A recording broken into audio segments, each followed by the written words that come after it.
Good evening. I come across an excellent article in USA Today called 9/11 Brought a Sense of National Unity. Why has the pandemic been marred by division? Now, I want to start before we get too far into it by fleshing out something they say the meanness on both sides. Um, no, I'm not pushing that notion. I don't buy it. There's a difference between me making a few jokes here and there about rednecks, not believing in science. Some jokes I've made on here publicly. And me going in truck stops back in March, back in April, back in June, and rednecks coughing when they see me with a mask on. It's nasty. It's mean spirited. And it shocked me that anybody would. You're rejoicing in pretending to have something that may kill me, that may kill my family, that may hurt people I love and work with and care for. That bothered me then and now, that people out here are like that. This rejoicing in destruction, rejoicing in harm to others, rejoicing in harm to people you don't even know, rejoicing in ha ha ha ha ha. You're weak for wearing the mask. I'm tough because I'm willing to risk my life. That I carry death and destruction possibly, and the fact that you choose to protect yourself from it makes you weak. That's not on both sides. That is the right. And I've said it before that I'm not going to play this non-political game with people who have politicized COVID from day one. And anybody else is just trying to do that, keep things on an even keel. You are kneeling before Klansmen. You're kneeling before people who seek destruction. I don't understand it. Not then, when I first started, when I started seeing them doing that stuff. Not now. Threatening to kidnap governors and do God knows what. Attempting to run up into our country's, our national capital and kidnap people, the head of political parties, and planting bombs in the DNC and the RNC. I ain't, no thanks. No thanks. I know who I am. I know where I stand. Maybe you people don't. Let's move on. Bad things, bad times bring out the best in people. This guy talks about do bad times make us better people. The anniversary of 9/11, not going into all that. And they talk about how if 9/11 brought us together, COVID seems to be tearing us apart. Well, COVID, there was a moment early on of greater unity. No, there wasn't. But it passed pretty quickly. He's in Jersey, so maybe there was at one time. I always make the point that you've got a lot of dumbass rednecks out here, and Trump didn't make them dumbass rednecks. I always make the point with y'all, Trump made COVID the hill to die on. Because white people are always searching for that hill to die on. When you see white people chasing black kids around at a pool, or calling the police on some black girl sleeping in a lounge at a college, or calling the police on somebody eating lunch in a library, that's white people choosing a hill to die on. I am protecting my area. You blacks don't belong here. There was a video a couple of years ago, I believe, of it was in Tennessee, it was in Memphis, I believe. A black man, he was a realtor. He was getting ready to do a house showing. Someone called the police on him, and the police, it was Memphis. Police show up, they talk to him. They pretty quickly can tell that he's not a threat. He has a right to be there. And the old lady that called the police did something white people usually don't do.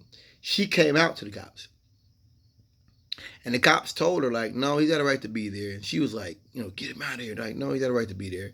And she's like, well, if you don't get him out of there, I'll get the sheriff's deputies. And she was arguing with the officers. And that shocked me at the time. I didn't understand white privilege to know that that's not that rare because they think the police serve them anyway. So of course they're gonna argue with them. That's like me slapping if I had a Rottweiler and I slapped him on the back of the head when he did something. Yeah, he's my dog. You guys might be scared of him. I'm gonna whoop that ass if you don't do what I say. That's right. You belong to me. I feed you. White people, that notion they pay the paychecks, all that stuff. It's their society. We're just living in it. When she said that, I'm gonna call the sheriff. I'm gonna call it the state troopers. She's telling you, I don't care why he's there. I want him removed. Um, all that stuff to me was just part and parcel of that notion of regulating their society uh, and finding a hill to die on, preserving something. Um, COVID is literally a hill to die on. People are dying from it, and it was elderly people, and now it's young people. Um, I think that for a good portion of America, you have a lot of authoritarians out there. And when 9/11 happened, you had a lot of racism pop up. There's actually a movie I watched not too long ago about a guy that murdered an Arab. He was a taxi cab driver or something, and he was talking about that terrorism.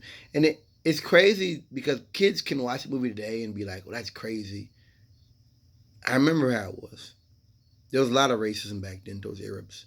People calling them, it's like calling people black people. You had that back then with, I seen Bin Laden in the Walgreens. You seen a lot of that.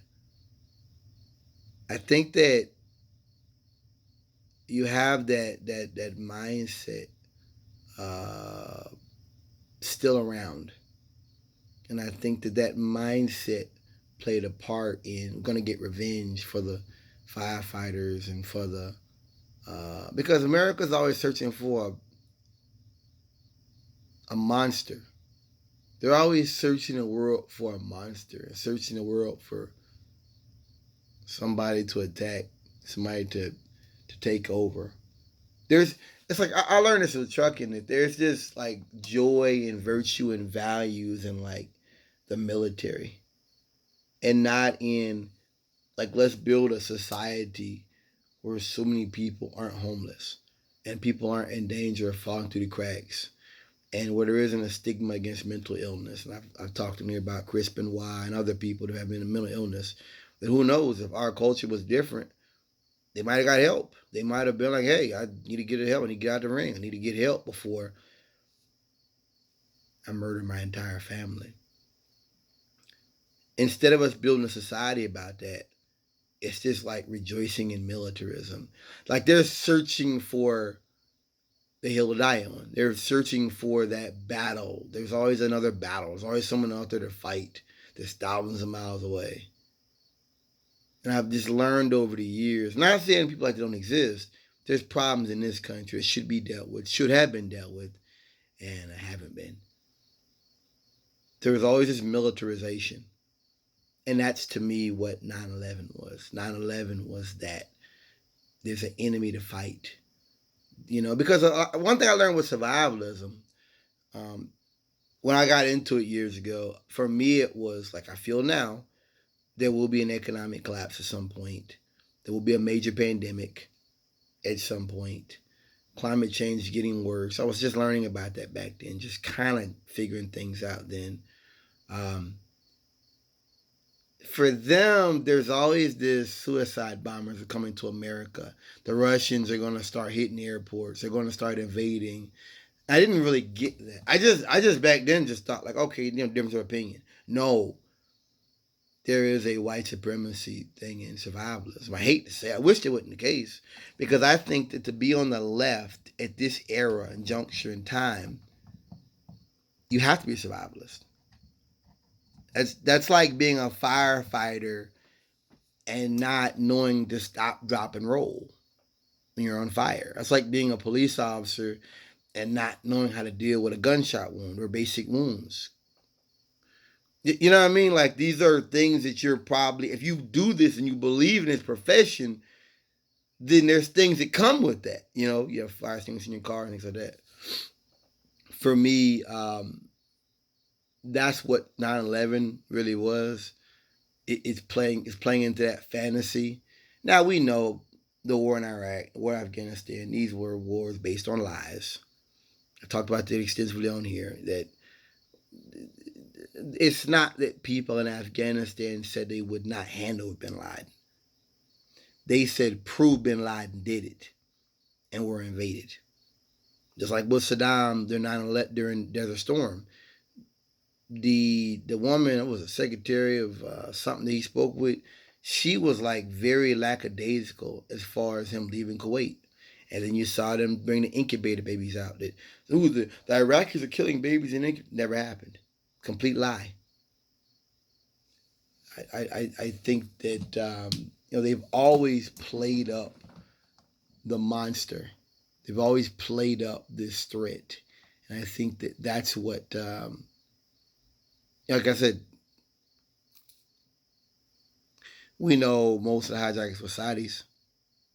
No one talks about that. The connection between the Bush family and the Bin Laden family had a business together. Nobody ever talks about that. All the military drills, 9/11, no one talks about that. So you had that wish for bloodshed that you've had for 20 years, and I'll always say that. I'll keep telling that narrative that to me, Iraq and Afghanistan, these were theaters of revenge. That's all it'll ever be to me. Revenge, payback, and willful destruction of people because of how we felt at the time. That's the difference. And I don't even really believe that shit that 9/11 brought us together, because I think black people, we've been duped to believe that we have a part in this country. We've survived. We've been through so much that we have kind of, in some ways, gotten Supreme Court, gotten in. 9/11, the racism against Arabs showed me that it's racist as they always were. Compared to COVID, I spoke earlier about survivalism and how for survivalists, there's this threat. Really, survivalists, the sheer amount, the sheer majority are preparing for invasion, preparing for really radical stuff. Nuclear war, these are all ideas based upon like the Cold War. These are outdated notions they have. There's going to be a nuclear war at some point. And they're not like, okay, let's prepare for inflation where the money's worth less, or prepare for like the water grid getting messed up, which has happened, or things of that. I call them the little emergencies. Not that they're preparing for invasion. COVID was a little emergency, and if we had a reasonable government, it would have been a little emergency. And it has, where we're at now in September of 2021, is the culmination of sheer stupidity, sheer recklessness, and a disregard of public health. Trump took advantage of where rednecks already stand at, being anti-science. It wasn't about revenge. The response to COVID was a specific one. We have a contagion that's spreading, that's mutating. We've got to deal with this. Trump was able to engage in the narrative of confusion and suspicion and pointing fingers and denial, which made everything worse. And then it's China's fault. COVID's not real. If it's real, it's not real. But if it is real, China did it. That's the difference between COVID and 9/11. COVID is not something you can shoot. And the rednecks popping up with the guns and the vests back in March were really a demonstration of what I've already spoke about. this nationalism. We're prepared for war. We're prepared for invasion. We're prepared for the Chinese or the Russians to attack the country. But there's nobody attacking you. There's no one taking your livelihood away. And at that time, if we had shut the country down, we could have stopped this. We did not. That's the difference.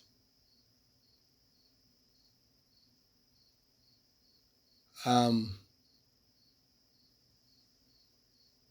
I said, COVID is one of the little emergencies. And COVID is a little different because I always thought we'd have a major influenza. That was on my list. Major flu influenza at some point, like contagion. COVID isn't a flu. COVID's a virus. And I'm not staying the subject. I think that's the difference. COVID, that's a very shaded and nuanced, and it was a mysterious type of threat. COVID isn't invading. COVID's already here. It's in the population. And then you had really what it speaks to is the stupidity of many Americans. I knew what viruses were when I was in the 8th grade and how viruses replicate.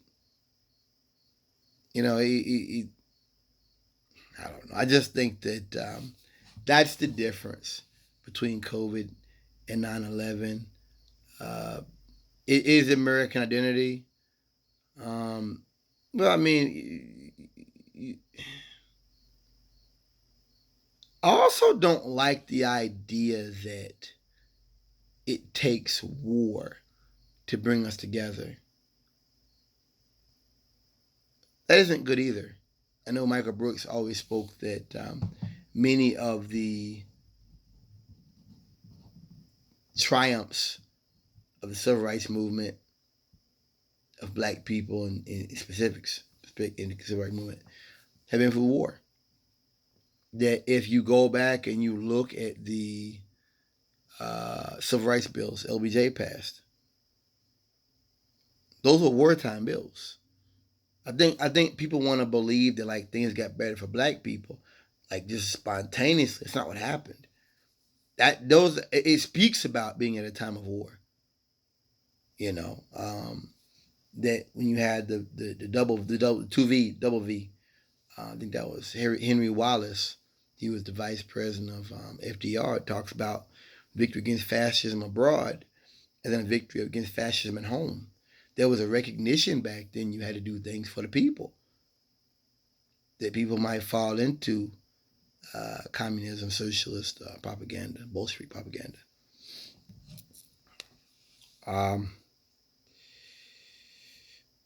It was really hate more than love that brought us together 9/11. I'm going to read it again. Perhaps it's really hate more than love that brought us together 9/11.